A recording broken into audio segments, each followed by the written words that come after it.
Hey Virgo, welcome to your May of 2019 Sidereal Astrology forecast. All right, so in this video, we're going to talk about what I feel like are the most important events taking place for your sign here this month. And if you do look down here at the chart, you will see that the constellations are different sizes.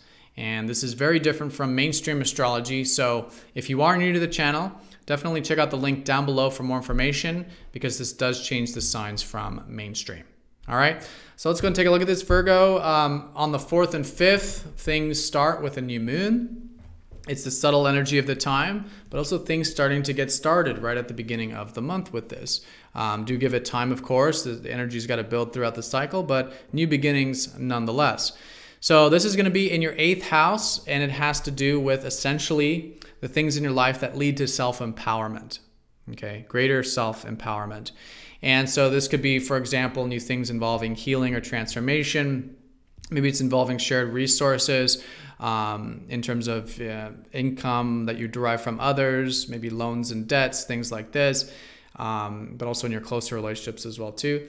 And then building greater intimacy and deeper connection in your existing relationships, as you'll likely be doing with yourself anyways, but it's good to do that in our interpersonal connections as well.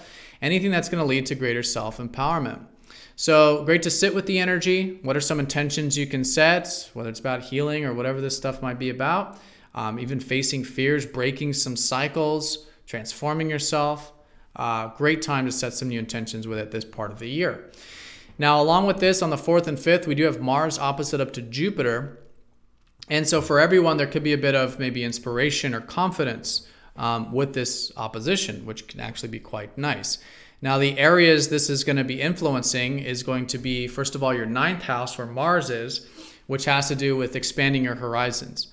So if you felt like in April that you're coming into this month now with still some of that motivation and drive to expand your horizons, it could be about travel for some of you. Others, it could be about your philosophy or your worldview, you know, and spirituality and things like this, long distance matters, right? So there's this motivation drive here for that. So great, use some of that confidence or inspiration to cultivate it, while at the same time, balance it with the practical. Because this year, Jupiter's been in your 3rd house of practicality, expanding things like communication and learning practical knowledge and things in more immediate sense, right? And so that's what this opposition is calling us to do, is to balance these axes. And this is the axes of understanding. This is the more abstract realm with the expanding of those horizons, balanced with the more practical realm, right? And future potentials, but then what's important on an immediate sense, right? So both have that inspiration or confidence. So the challenge collectively will be to incorporate both, expansive and practical, abstract and immediate. You could even think of it as right brain, left brain, in terms of your perspective. And with that merger, this becomes a very, very constructive transit. All right, so on the 8th, we have Mercury passing over Uranus, and this is going to be in that 8th house. And this is significant because Uranus has recently come in here last month in April. And so Uranus is helping disrupt these patterns, disrupt these things in your life so that you can, again, have greater self-empowerment. And there will likely be a nice step in the right direction involving this.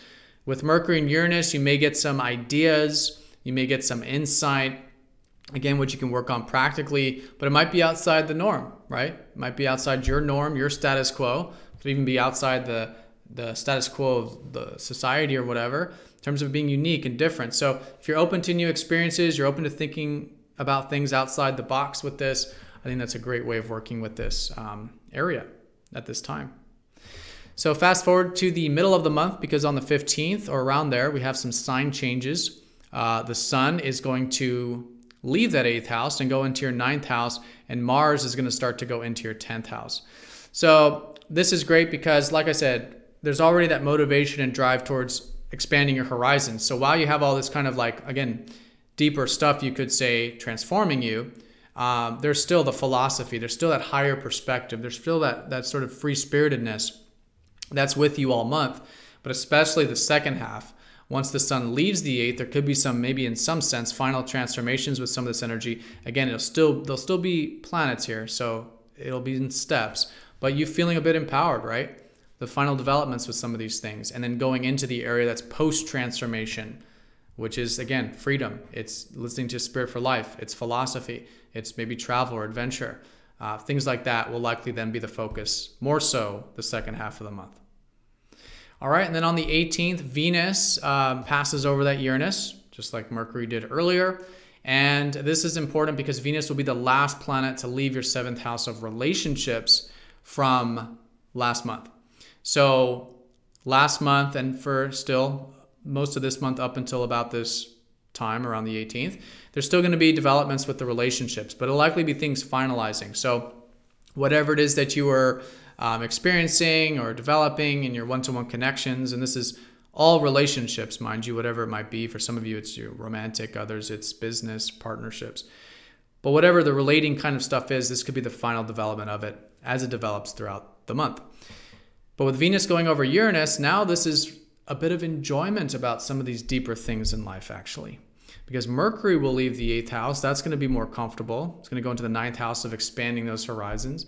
And then Venus, the planet of what we value and enjoy, goes into the 8th. So you could actually find these things that are empowering you, transformations, healing, and even especially deeper connections in your relationships, again, to be enjoyable and very constructive. So again, when it comes to your values and when it comes to relationships, around the 18th, think outside the box, be willing to challenge yourself.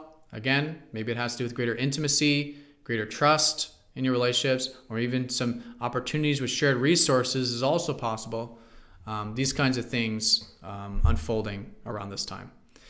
All right, and then the full moon will also be on the 18th. And this is going to be in your 2nd house of your resources.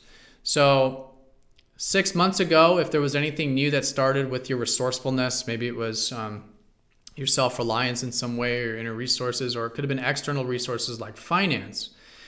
This could be the heightened part of it, the sort of harvest of it. So great to see that around the 18th, harvest. When it comes to your self-value, there'll likely be a lot of awareness about this, self-esteem, your inner strength, inner resources, even natural talents. And as you have that awareness, you can also see how maybe some of these things can be further developed externally.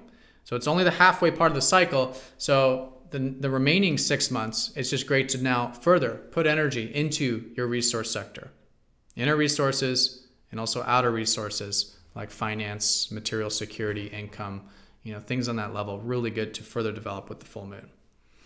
So the last thing here is Mercury. We'll be passing over the sun here, and so this is going to be in the 9th house. Further developments with expanding your horizons. And this is, again, particularly important because it's your ruler. And so from around that kind of 17th, 18th, it's kind of, again, post-transformation kind of energy. And by the 21st, probably feeling quite free-spirited. Again, maybe new things you're gaining insights about or ideas about your perspective on life, your worldview, your spirit for life, your life path. And this is all kind of the prelude to what will be next month's energy, because in June, you're going to have a new moon here, a new beginning in this expansion sort of area. All right, and did we talk about Mars? Mars is in your 10th house from mid-month onward. I think I forgot that. So on the 15th, or we could just think of it as the second half of the month, Mars is going to be shifting into your 10th house. So second half, really good for career, public-related stuff, or productive stuff. You'll probably have a lot of motivation and drive to do this. Again, this will be after that kind of transformative energy. And it's just, this could be actually a heightened energy time. In fact, your energy levels are going to be quite good this second half, I would imagine. And that can be really best utilized into productive or public-related things like career. All right, Virgo, so have a fantastic month. Thank you for watching. Be sure to click that like button if you liked the video. And I will see you all next time for the next video. Take care.